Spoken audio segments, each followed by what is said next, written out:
All right. Well, thank you. I just want to say it's an honor to be here today and to be able to talk to everyone. Um, Very thankful to Seneca Learn for giving me this opportunity. I hope everyone that's present today really gets something out of this. And like was just stated, if you have questions, please feel free to ask. I want this to be very applicable. As a teacher myself, one of the things that I dislike about professional development is when you go and you sit for and listen to someone, and then you've got nothing to take back to your classroom to make it better. So that should happen today, and if it doesn't, it's my fault. I didn't communicate something well enough, but please communicate with me on Twitter, email, whatever, and I'd love to get back to you. So I just want to share with you today what I'm calling the pillars of the cognition conscious classroom. But really, what it is it's my focus. It's what I focus on when I'm developing instruction, when I'm thinking about my classroom, and when I'm considering how I want my students to think about what we're doing in class. And it centers on cognition, it centers on memory, it centers on how the brain works. So, which is very important, obviously, in our profession. I'm glad you're joining me today. So yeah, let's get started. Next slide, please. So the cognition conscious classroom, like I just said, is basically, it's a focus. You know, whether we consciously know it or unconsciously know it, we focus on certain things in our instruction and in our classroom. And for me, it's all about cognition. It's all about thinking. It's all about how can I best get the information to my students, have them process that information, and then how can we best study? How can we best get that information out so that they understand what they know and what they don't know, which is huge in our profession. So you can see the 5 pillars there that I've got mentioned: memory, learning environment, the student, instruction, which is getting the information in, and then practice with that information, trying to get the information out. And these are just the 5 things that I focus on the most. And today, in the next 30 minutes, I'm going to try and get through these as quickly as possible while giving you enough information. Surely some of you have thought about these things before, these topics before, but there's no way that I could go into depth with all of these. There are books, there are PhDs on these 5 topics individually. So to think that I can cover them in 30 minutes and get through all of them is pretty ridiculous. I realize that. So I'm just trying to give you a taste today. Hopefully it sparks something you want to look up later, something you want to know more of. And you can think about these things and hopefully better your own classroom. I've seen it mentioned a lot, but if you'll access the notes, I go into much greater depth in the notes and provide a lot of resources that I'm using today per slide. So if you can think about, on this slide, I really like what he mentioned there. On the slide itself, on the notes, it's probably got the resource where I got that from. So that will provide a lot of information for you for further readings and things like that. So let's jump right in with the first pillar here, memory.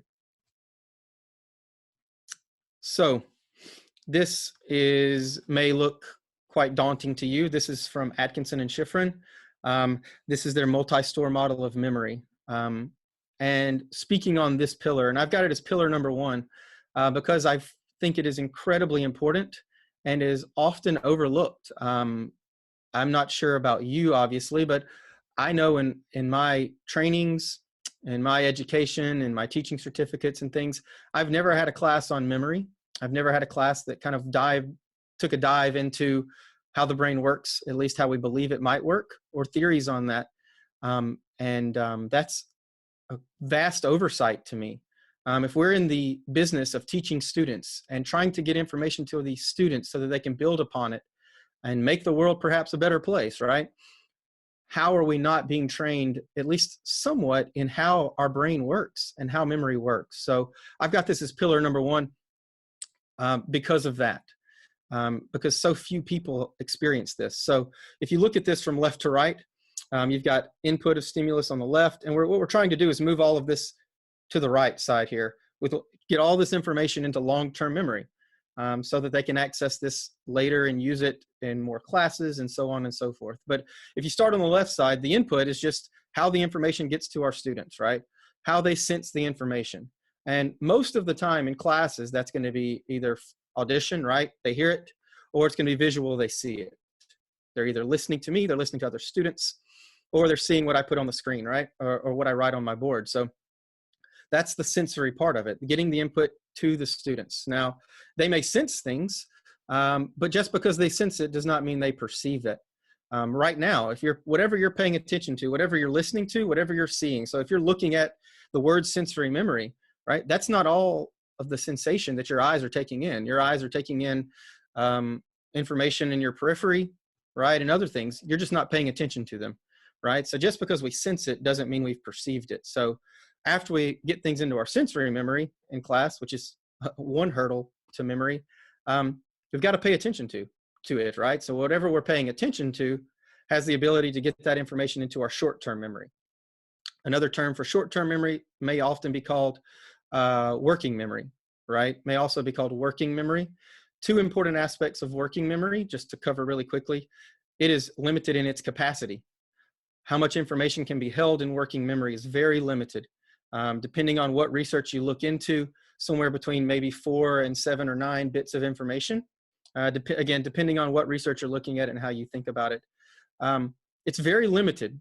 And in order for information to get to our long-term memory in class and in instruction, it's got to pass through the short-term memory, right? So an important aspect or an important thread of this entire presentation, no matter what pillar we're talking about, is this knowledge that our working memory is limited in its capacity, right? And another aspect there is not only is it limited in its capacity, but once information is in short-term memory, it is very fleeting, somewhere between maybe 15 or 30 seconds. If that information is not rehearsed, if it's not practiced, it can be forgotten. So we've got to sense it, starting back over on the left, we've got to sense it, then we've got to pay attention to it. Hopefully the students are paying attention to the teacher and whatnot, enters it into short-term or working memory. And then from there, you've got to encode it and move it into long-term memory with rehearsal. And encoding is a big part of this too. Encoding just basically means you understand it. You recognize the organization of the information, and it makes sense to you, right? Now, I'm speaking English right now. So most of you, I hope all of you speak English. So you can encode this information if you're paying attention to it, and it has the opportunity to move to long-term memory. However, if I was speaking Icelandic right now, you would not be able to probably comprehend what I was saying or understand. Therefore, it probably wouldn't be encoded and move to long-term memory. So this is just a very brief and very lacking understanding of our memory and how we move information from just sensing it and hearing it and seeing it all the way to long-term memory. And there's been buku-doodles of information written on this. This is just the very tip of the iceberg on memory. But I think it's very necessary for teachers to understand these aspects of memory, because if you're not considering this when you're coming up with instruction or talking with your students, you may be providing too much information. You may be providing a classroom environment that is too chaotic, that pulls attention away from the instruction. And then we're not maximizing the efficiency and the effectiveness of instruction. So that kind of leads into pillar number 2 here. If you could change slides, which is, I'm sorry. How should pillar 1 impact your classroom? I kind of already talked about that, right? Understanding memory, and the process is there, and the short-term working memory to long-term memory is incredibly important, right? As I'm going to kind of hit on next, if you'll go on to pillar 2 here.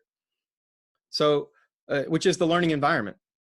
You can't just consider a student's memory and working memory and long-term memory. You've got to consider the learning environment that the students are in, right? Now, one learning environment is certainly the classroom, and that's what this is talking about here. So I want to provide a very organized classroom. I want to provide an environment with as few variables that can pull attention away from instruction, right? So you can see some of the big topics here. I want to keep visual clutter to a minimum. I don't want other things that they're hearing to pull attention away from instruction. And I don't want, auditory, and I don't want visual things. So, we like to have classrooms with posters and things like that, which are fine, but they may be stealing attention from the instruction, right? So if what you've got on the board, if what you've got in the presentation isn't necessary for learning, you might want to reconsider whether it's necessary in the classroom at that point, because it may be stealing attention, right? I want my students facing the presentation, which may seem pretty obvious, but in the United States, we love group work. We love to put students at tables. And oftentimes that means that students aren't facing the front. They aren't facing the teacher. They're not facing the presentation. And you can only imagine, if I'm a student and I'm not facing instruction, I mean, everything I see is probably getting in the way of paying attention, right? And if we're not paying attention, whatever we're not paying attention to, it cannot be remembered, right, in long-term memory, which is a detriment to the classroom. Obviously, cell phones away, no earbuds in, no headphones in. We don't want things to steal attention from instruction, right? And again, I want clear and simple guidelines for what the student should be doing during instruction, even if it's a lecture, right? Students need to know, hey guys, I expect you to have your notebooks out or your textbook to this page, and I expect you to be paying attention to what's going on, right? Take pertinent notes, put questions over here, kind of like what you may be doing right now, because I want them to know. I don't want that to be in their working memory as to what should I be doing? What are the instructions for class? And obviously there, I want the enforcement of this to be very consistent. I want the students to understand this is, every time we do this, these are the expectations of Mr. Harvard here, and I need to live up to these expectations, right? And again, this is just what I'm thinking about with the learning environment with which I'm presenting information, right? Knowing that they've got limited working memory, and now the learning environment needs to be as organized and as clean as possible, right? Next slide, please. So obviously the classroom, though, isn't the only learning environment. Maybe they're studying at home, maybe they're at a library, somewhere else. So this is an explicit conversation that I'll have with my students. Guys, if you're studying outside of the classroom, which should be happening, these same sort of rules apply. And one thing that kind of has drawn me to cognitive psychology and studying the brain and memory is that this information doesn't really change, right? Depending on where you're learning or what you're learning. The limitations of working memory are the limitations of working memory. The limitations of attention are the limitations of attention, no matter what activity you're doing or what's being presented. So this conversation is something I will have with my students. We will talk about this. You know, if you're studying at home, guys, turn off the TV, put the cell phone away, no headphones in, right? Don't listen to music. I love music as much as the next person. But again, if I'm paying attention to the lyrics of the song, I can't also be paying attention to what I'm reading or what I'm listening to. So I want that to a minimum. And for some students, that's really hard, right? It's hard for them to be away from their Snapchat for 5 minutes. So I'll say, hey guys, create a system where for 15 minutes, you've put your phone away. And at the end of 15 minutes, start a timer, do something.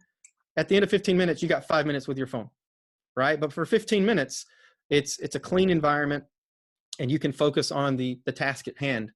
And then reward yourself, right? With some time on your phone and then come back to it, right? Anything to make them stop trying to split their attention, or what we're going to call in a minute, task switching.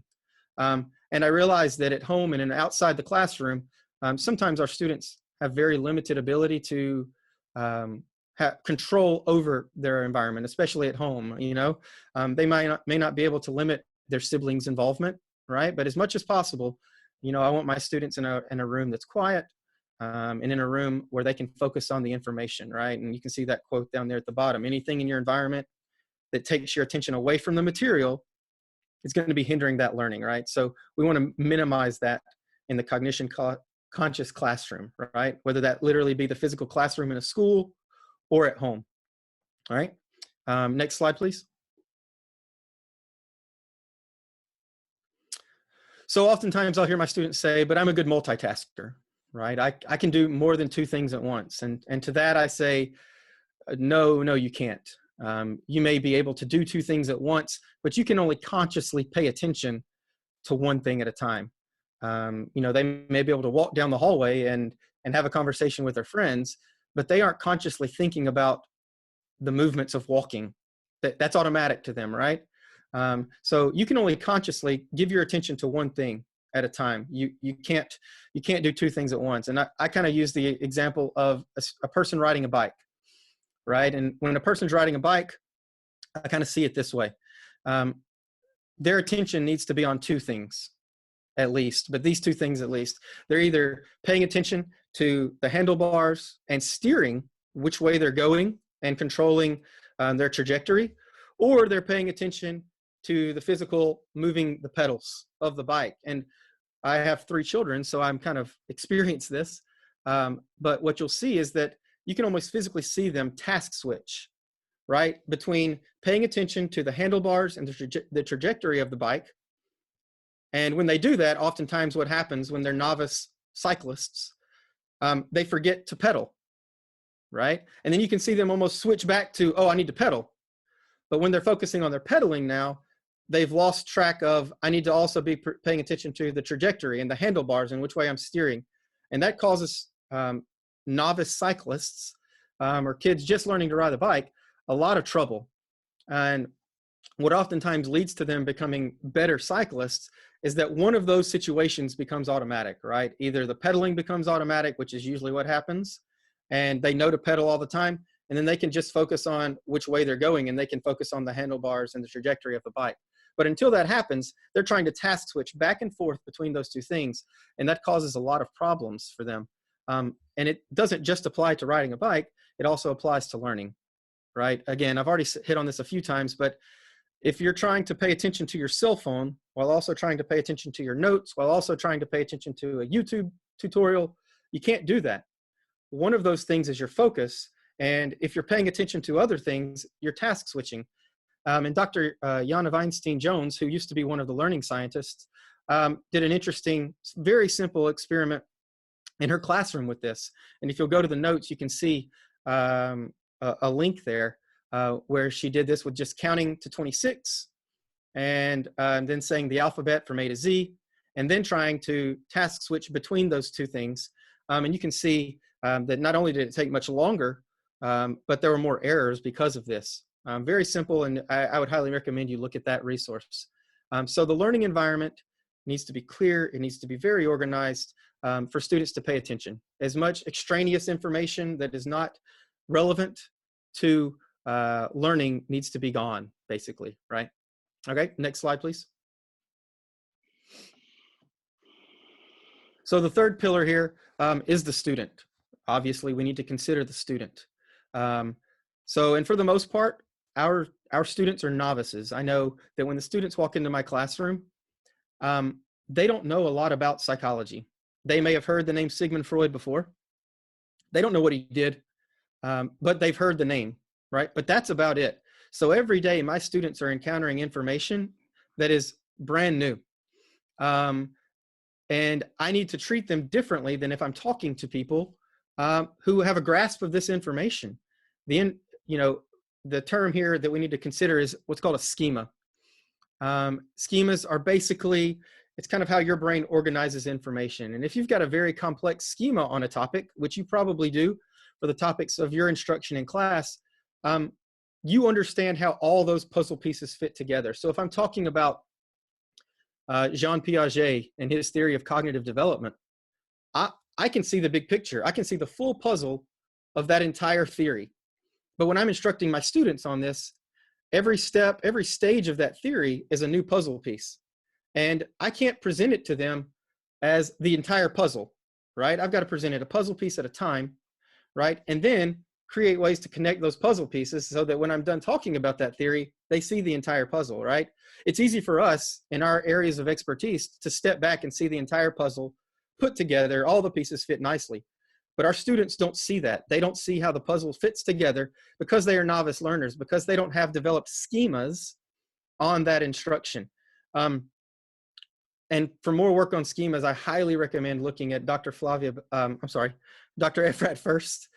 She's got a great blog, website on schema development. She's one of the best out there on this topic.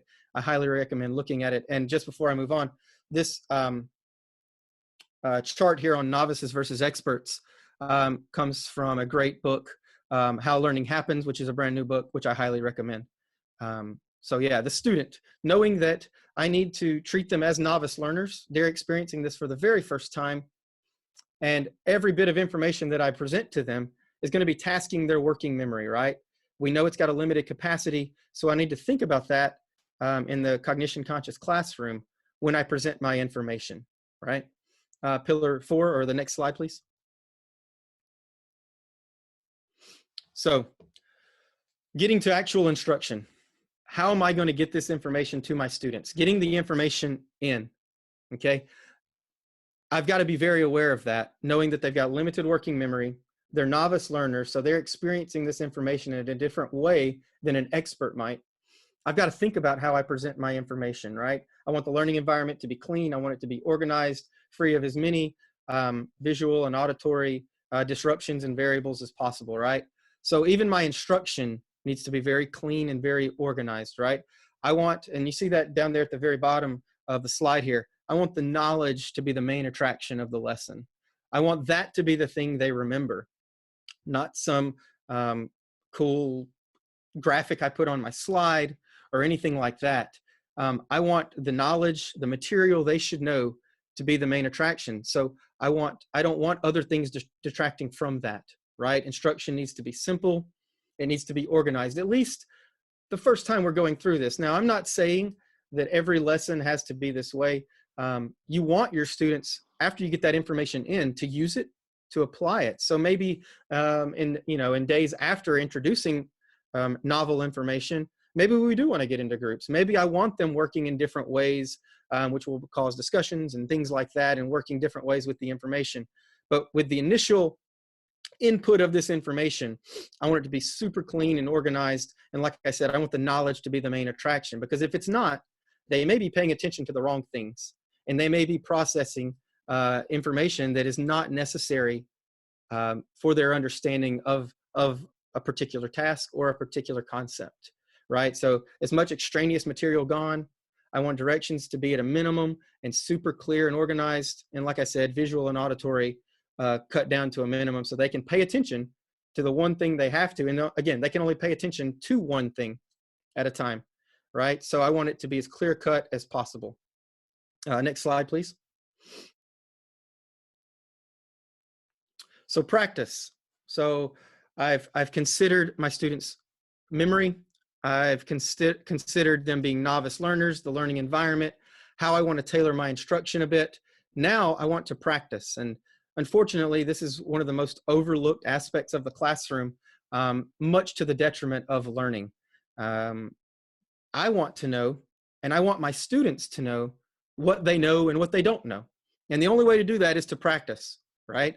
So I want to try and get that information out of them. I want to see, do you know the information that at least I believe you should know, right? And that can only be done through assessment. Now, we all know assessment gets kind of a bad rap, and people think standardized testing, but this is anything but standardized testing, right? You may have heard it called formative assessment and whatnot, but it's necessary in the cognition conscious classroom. If you're not assessing almost on a daily basis information from a day ago, a week ago, a month ago, how do the students know what they know and what they don't know, right? You need to be assessing all the time, because that's the only way they know. Oftentimes we are misled by what we believe we know, right? Students will believe, and teachers, by the way, will believe that, well, I went over this in class, or I heard Mr. Harvard say this, so I must know it. And that is extremely faulty. They may know it now, but they're probably going to forget that, right, if it doesn't stand out. So you want to make sure we're assessing them later. We want to try and get that information out. We want to try, as you see there towards the bottom of the slide there, we want them to try and retrieve that information. You may have heard of retrieval practice. I focus a lot of my readings and a lot of the things I write on my blog on retrieval practice. It's incredibly important, not just though for getting information out, but the process of retrieving that information, because when you're retrieving it, you're pulling it back from the long-term memory back into your working memory, because that's what you're working with at that time. If I ask my students to recall information, they're trying to access it from long-term memory and move it back into that working memory for at least a little bit of time there. So and that act of recalling it and moving it back into working memory actually can strengthen that memory, right? Which is pretty amazing. so that by itself, this practice of getting the information out in itself is part of the learning process. It's not something at the end, it is part of the learning process itself, right? So not only do we want to try to retrieve that information, but we also know that we want to space it out. One thing that can produce incorrect data in the classroom, as far as like, do my students know this, is trying to assess them right after we've gone out over it. Students may do really well. You know, we just finished talking about a particular topic in my class, so then I assess them immediately. And they may do really well then. And I'll do this with my students. Well, I'll assess them right then. But then the next day, 24 hours later, basically, I'll reassess on that same information. And oftentimes, they've forgotten some of it, right? So we want to try to distribute this practice as much as possible, right? Over days, weeks, months, perhaps, right? Especially if it's big information that they need to know. Right? And I just want to hit on a couple of ways I do this in my classroom. And again, on my blog, there are many other examples of this type of assessment, but here are two of the more, I'll say, my blog entries that are more hit on than others. So next slide, please. So I call this Brain, Book, and Buddy. And you can see an example of this. This is real information from my classroom on this. So what I'll do is I'll pose questions to my students that they need to know, right? Either information that I know I'm going to test them on a summative assessment. I know it's confusing information, or I know it's information that will lead into what we're talking about today. I want to try and pull that out of them and see what they know and what they don't know, right? So I'll have my students in this example. I think there were 5 questions that I wanted my students to answer, right? And the first time through, I only want them to use their brain, right? They can only use their memory. I don't want them using a notebook, a textbook, anything else, no other sources. This is, if the test were today, how would you do, right? Don't use any other help. So they'll go through the information the first time, and they'll then highlight all the information that they did, that they got using only their brain in yellow. And you can kind of see that over to the side here. So this student knew, a bit of information here, only using their brain. Then after they've earnestly gone through once using only their brain, they'll go back through for a second attempt, and they'll use their notebook or the textbook. Now, most of the time, I'll have my kids only use their notebook because I want them to see whether their notes were taken properly or if they omitted some important information that they should have in their notes. So then they'll go through a second time, and they'll highlight whatever they did using their notebook in a purple or a pink or whatever color you're seeing there, right? And then lastly, they'll go through for a third attempt, and they can use their peers. They can use the people around them to help them fill in anything that their brain didn't know and that a notebook didn't know, right? And then I'll have them stop at the end of this, and they'll look, and I'll say, okay, guys, if the test were today, how much did you know using only your brain, right? And I'll have them perhaps put a score at the top of their paper, right? And they'll highlight that in yellow because that's their yellow score. That's their brain-only score. Then I'll have them do it again for what did they answer using their brain in their notebook, and they'll get a different score. And then lastly, what did they know? What did their peers know that they didn't know? And I'll ask my students point blank, why did the person next to you know it and you didn't? Maybe you were absent the day we went over this. Maybe you didn't take proper notes. Whatever it is, you need to think about those things, right? So that we can improve upon this note-taking and whatnot. So this is one aspect that I use in my classroom oftentimes to help my students see what they know on their own, see what they knew with the notebook, and to see what other people knew that they didn't know, right? And we'll have conversations about this. Next slide, please.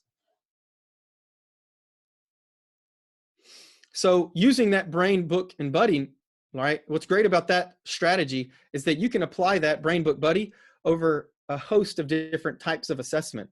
So here's another assessment I use called last lesson, last week, and last month. So now I'm putting this brain, book, and buddy over distributed practice. So I'm spacing out what my students are doing. So I'll ask 3 questions perhaps from yesterday's lesson, the most important or the most confusing information.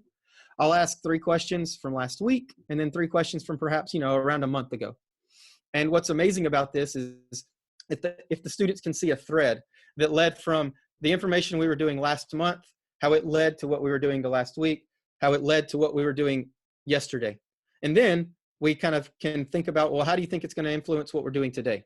Right? What's next in this? And you can easily see how this would work in a math class with different concepts, or in history classes for sure, right? How did this war lead to this economic struggle, perhaps to lead to this? So this is fantastic, not only as a part of the learning experience where they're pulling out information from a long time ago, from a month ago, or from a week ago, or maybe just from 24 hours ago, but they can also see how all of this information is connected, and we're creating bigger and better schemas, and we're turning our novice learners into expert learners, slowly but surely with this information. So this pillar number 5 of practice of getting the information out is incredibly important, right? I take time almost every single day in class to try and pull information out from yesterday or the day before, or a week ago or a month ago or whatnot, in various different ways. And again, if you go to my blog, you can see many different ways that I use spaced or distributed practice. Next slide, please. So putting it all together, I know this is a lot of information to consider. And again, I've kind of been on this journey of focusing on cognition for almost 4 years now. So I've had a lot of time to read about these things and to consider them and how I want my classroom shaped along these 5 pillars. Again, going back to the limited working memory, to the learning environment, how I want that structured, considering the student as a novice learner and how they're not seeing or experiencing or thinking about this information the same way that I am, to how am I going to get the information in as efficiently and effectively as possible, and then finally to how am I going to get that information out? How am I going to get it, out of their brain, so to speak?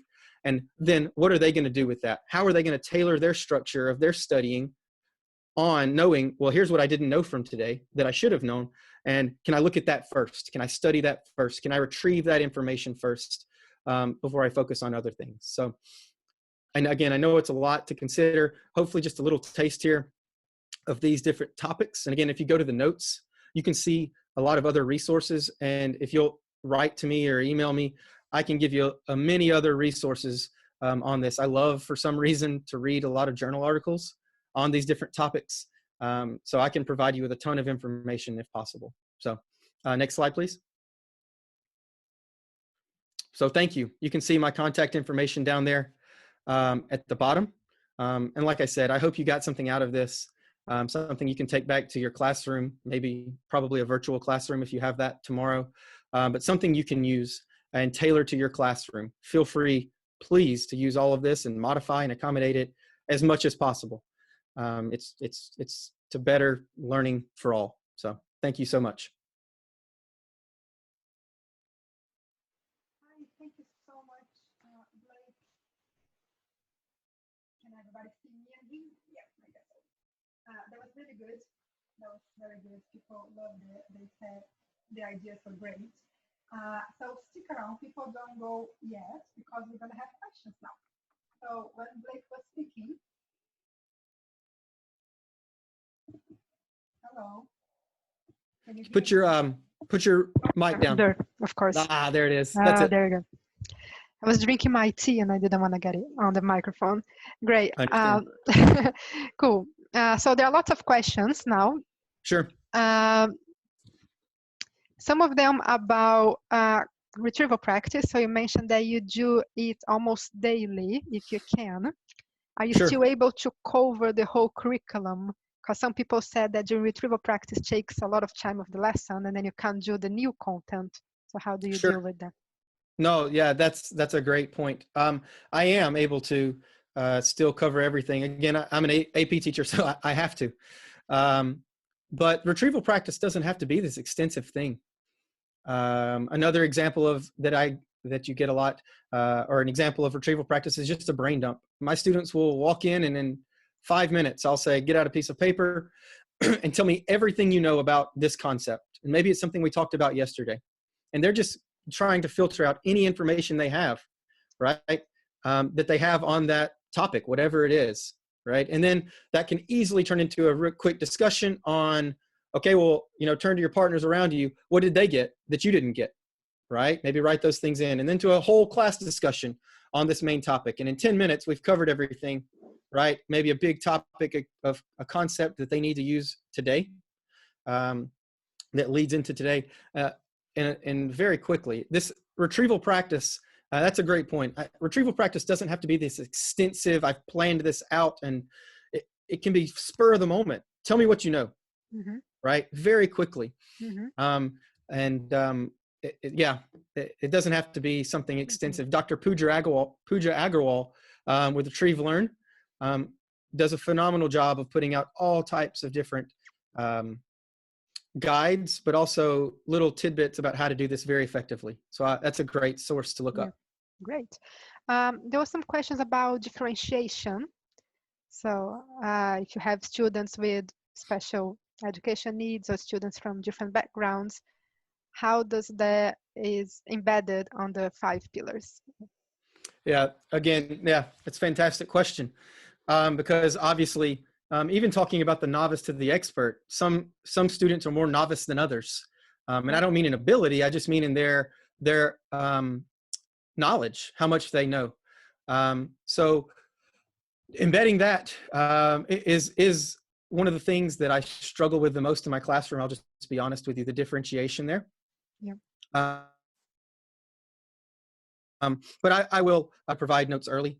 At least in my classroom, I'm able to put out presentations and what we're going to go over a day or two. I'll usually put out things a week, maybe a week in advance, so students can look at my notes and things so that they can go in and get ahead of the curve there and perhaps and see what's going on. And then bring those questions to class early if they need to. I'm very lucky in that my classes are about 90 minutes every day. So we have an extensive amount of time to have some retrieval practice, to have some instruction, and then we can have some more retrieval practice. And that's a lot of where that differentiation comes in.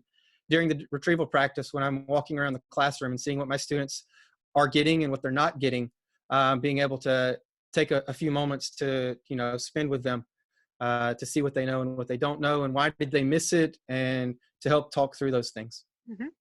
Right.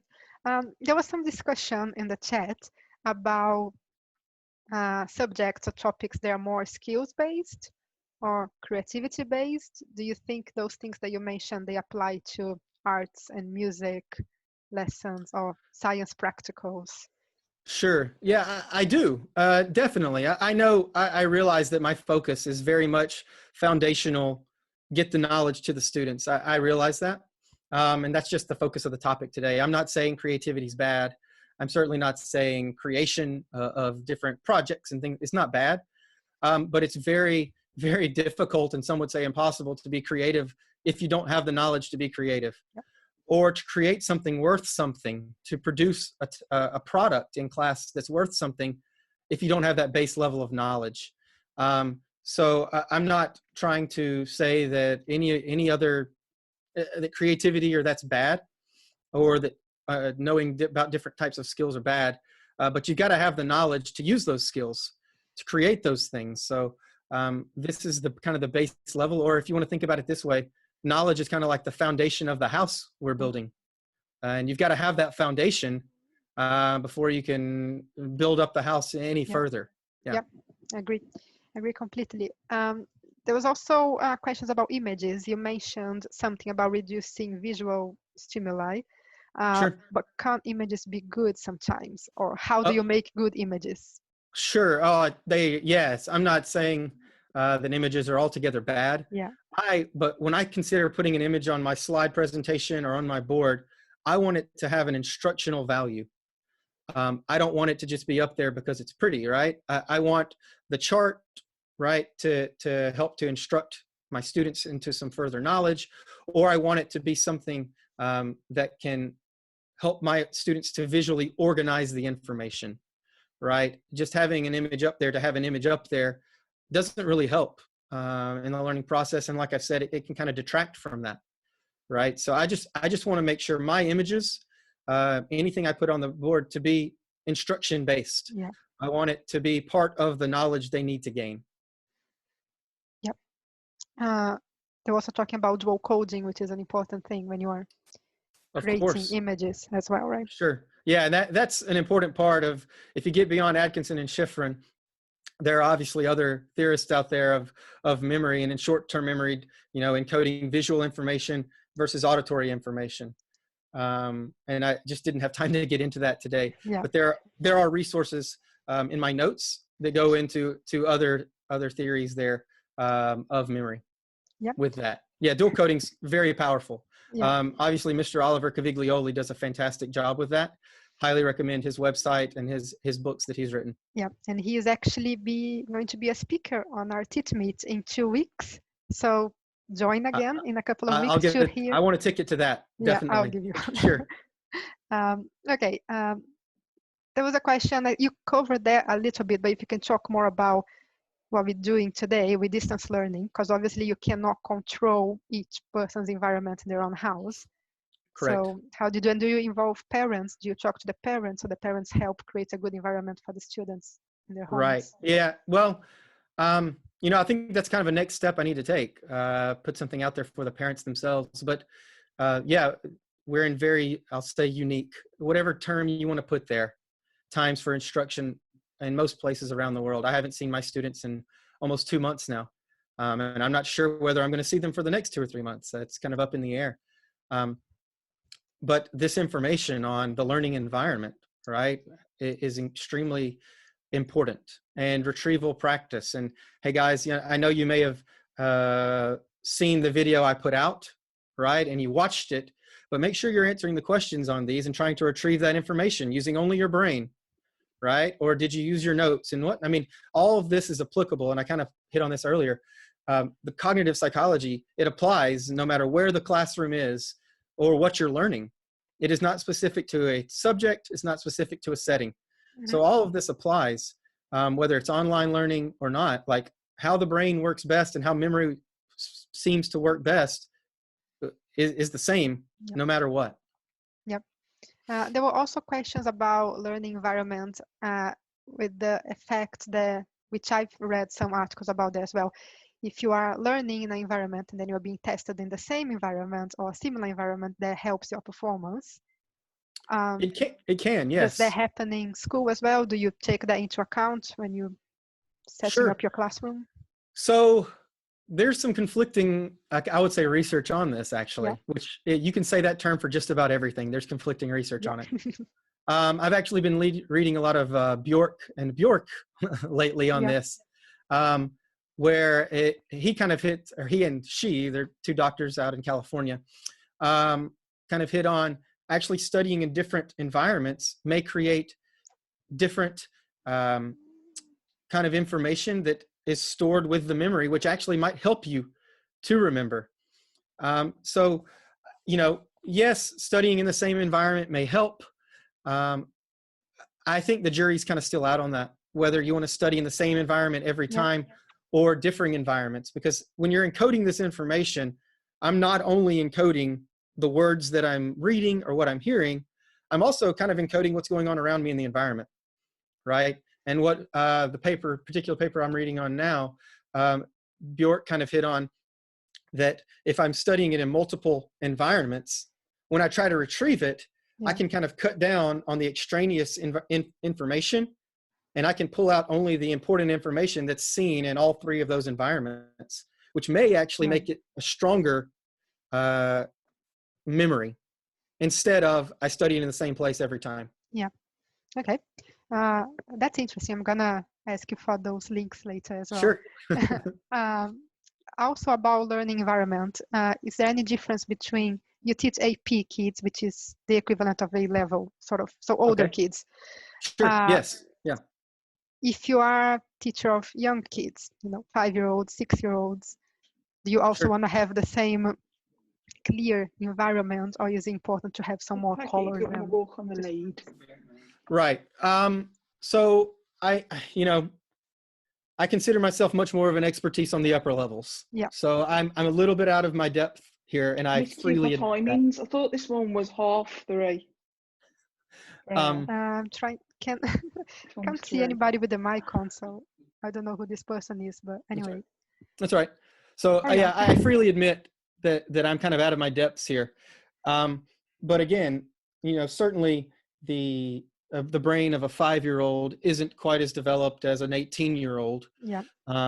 But again, if it's distracting the student from the information at hand, whether it be some aspect of psychology or whether it be phonics in the alphabet. A distraction is a distraction. So to a certain extent, this still applies. But I don't want to be too specific with that, because That's all it's right. okay to say, it's okay to say I don't know, and I don't know. It is. Yeah, absolutely. There was also a lot of discussion on the chat about music. Some people say they work better with music. Some people say the music help with kids with some sort of autism or different needs. Have you read anything about how music or specific types of music, maybe just instrumental, no lyrics, and that ever help? Or do you think music's usually a bad thing to do when studying? So I usually side on better safe than sorry here. Right. And for me, you know, if the music can be a distraction, especially if there's lyrics, it can only serve to try and split attention, right? Now, instrumental music, I certainly love some instrumental music. And if I'm doing some task that I don't really have to focus on, I'll play some instrumental music in the background. But with my students especially, because again, I'm talking about novice learners here. I want them to give all their attention to the material. And more often than not, I see that can be a distraction rather than a focus. But again, you know, as far as specific, you know, like autism and ADHD and things like that, I haven't read too much on that.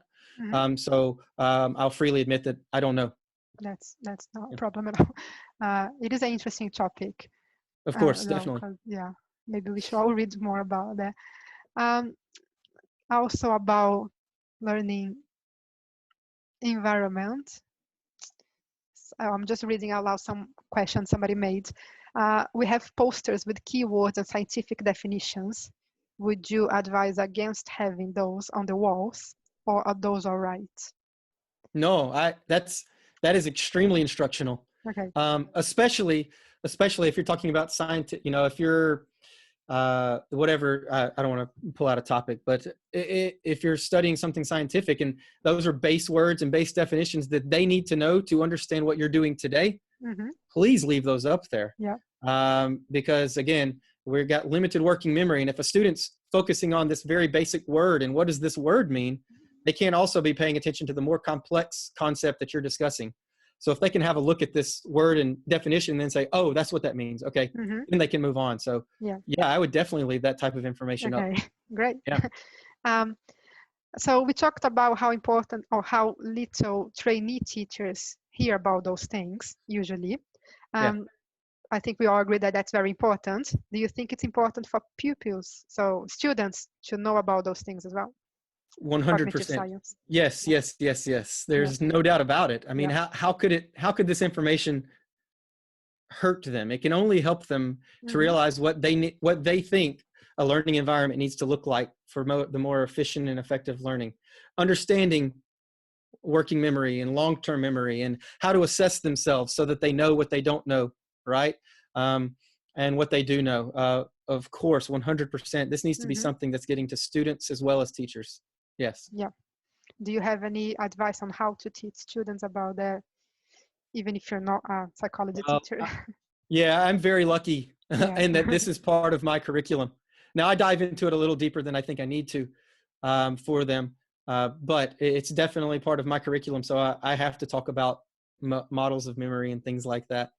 You know, that's kind of ripe for the picking. But yeah, this is something that students need to know about. And I've written a little bit about it on my blog, explicit conversations with my students about this stuff, how I talk about this with my students. And it needs to be point blank. And just like any other type of instruction, it needs to be right there, and it needs to be organized, and it needs to be efficient and clear for them to realize it. Because, you know, intuitively, we're not as good as learning as we think we are. And we don't remember as much as we think we remember. So they need to test themselves and assess themselves and retrieve. Yeah. I'm going to follow up on what you say. We can't remember everything. Forgetting is part of the memory model, right? Definitely. can you just explain a little bit more about how forgetting plays a role in remembering? Because obviously we can't get our students to remember everything. They are going to forget something, and it's also healthy to forget some things brain-wise. Right. So can you just explain a bit more about the forgetting part of the model? Because some people are asking about that. Sure. So anywhere along that model that I've shown, right? Yeah. Sensory memory, forgetting can happen there, right? If you're not paying attention to it, you're going to sense it, but it's gone. If you're not paying attention to it, even if it moves into short-term or working memory with limited capacity and limited amount of time that it's going to live there, it's going to be forgotten. And even if you move it to long-term memory, going all the way back to the 1800s with Ebbinghaus, we know that even if it's stored in long-term memory, it's still going to be forgotten. And yes, forgetting is part of the learning experience, and that's why you want to try to retrieve and strengthen those memories and strengthen those connections, if you want to go all the way down to the neural level here, so that you can remember. Forgetting is not necessarily a bad thing, and like you kind of said, it's part of the process here. You're going to forget, and that's another thing you want your students to become comfortable with, is realizing that no one's going to remember everything. Everyone's going to forget something. The key here is to realize what you've forgotten. Yep. And then try to retrieve that information again and try to strengthen that neural connection, strengthen those schemas so that you don't forget it later. Yep, fantastic. I think that was all for me. There are still some questions going on, so we can stay here for another 5 minutes. There's a question now from D. Burgers. Can you see your chat? You have the chat open. I've got it down at the bottom. Yeah, there we go. It was just, yeah. Yeah. What is your?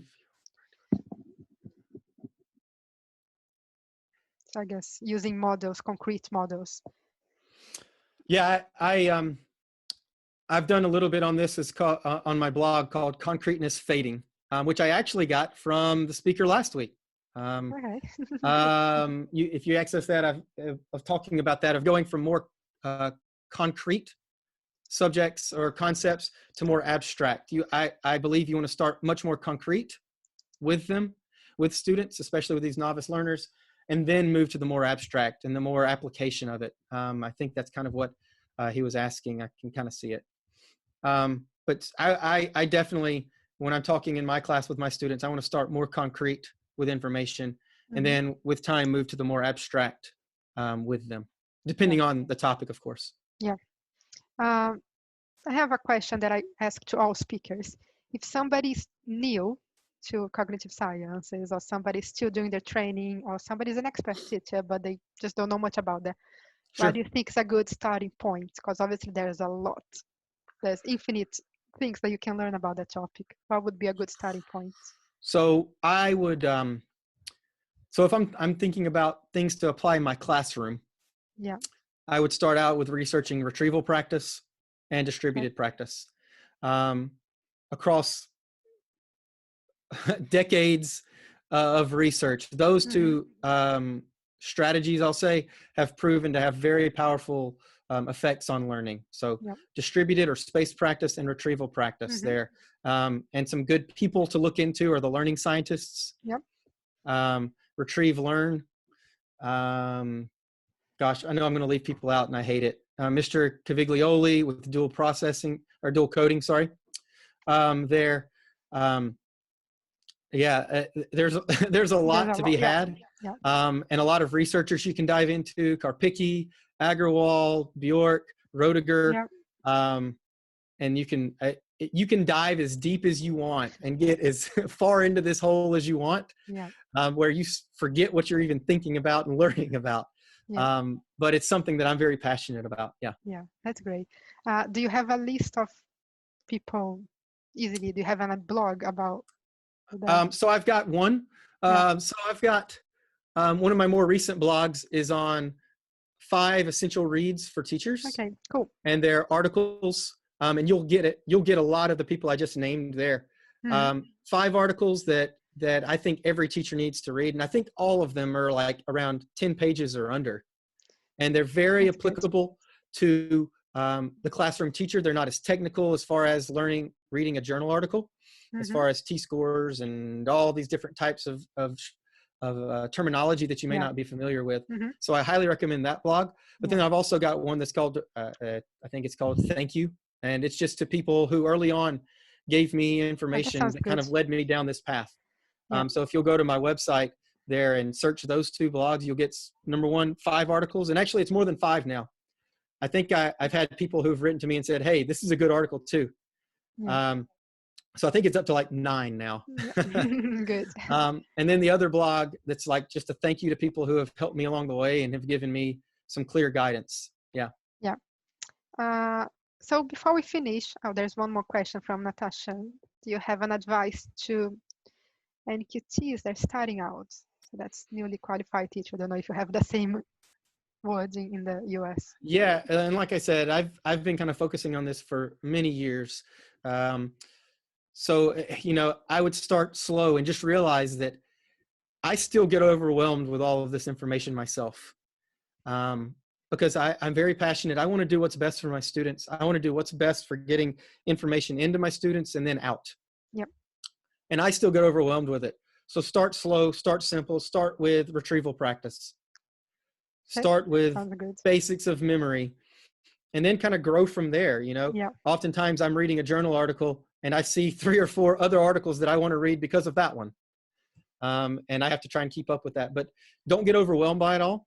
Realize that as long as you're working to get better, you're doing well by your students. You're doing a good thing.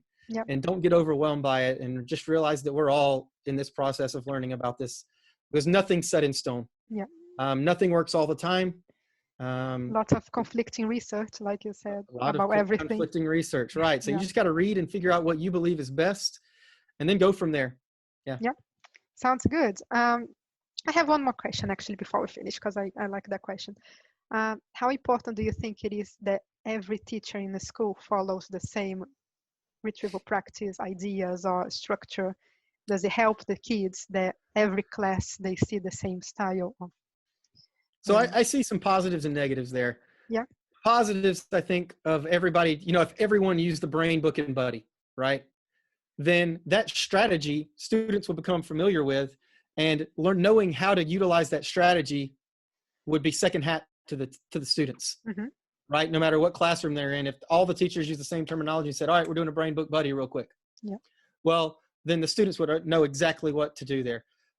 But on the opposite side of that, I also realize that in the real world, things aren't always the same, and bosses will be different, and college professors are going to be different. So they need to experience different terminology, and they need to experience things in a different way, because that's the real world. So, I mean, to a certain extent, now, certainly the grand idea of retrieval practice needs to be done, I believe, in every classroom, for sure. But how it's done and how teachers develop their strategies can be different. And I think that's a fine thing, because students learn to expect different things from different teachers, just like different bosses are going to expect different things from them. So I don't know that they need to be the same through and through. Mm-hmm. Yeah. Yeah, no, that's a good answer. Okay, so should finish now because it's 4:15 almost. I'm just gonna ask Blake, can you type on the chat the website, your website, so people can look, and your Twitter handle as well. And thank you everybody who joined us. Really, it's been brilliant, Blake. Thank you very much. Very glad to have you here. And if I didn't ask your question, ask us on Twitter. Tag Blake, tag Seneca at Seneca Learn, and that's Blake's Twitter, and then we can carry on talking about those things more. Yeah, I would love to continue this. Thank you to everyone for listening. It's been fantastic. I really, really enjoy getting to share this with people. Amazing. Okay, everybody. Oh, and also remember that everything will be available for you, and we have a lot of good retrieval practice dual coding courses on Seneca for free. So you can just go on senecalearning.com. We have a course written by Oliver Caglioli on dual coding. We have a course by Kate Jones on retrieval practice. Mm-hmm. There are loads of good things. Blake might be writing one. There's talk of that. Yes. Yeah, there's some rumors.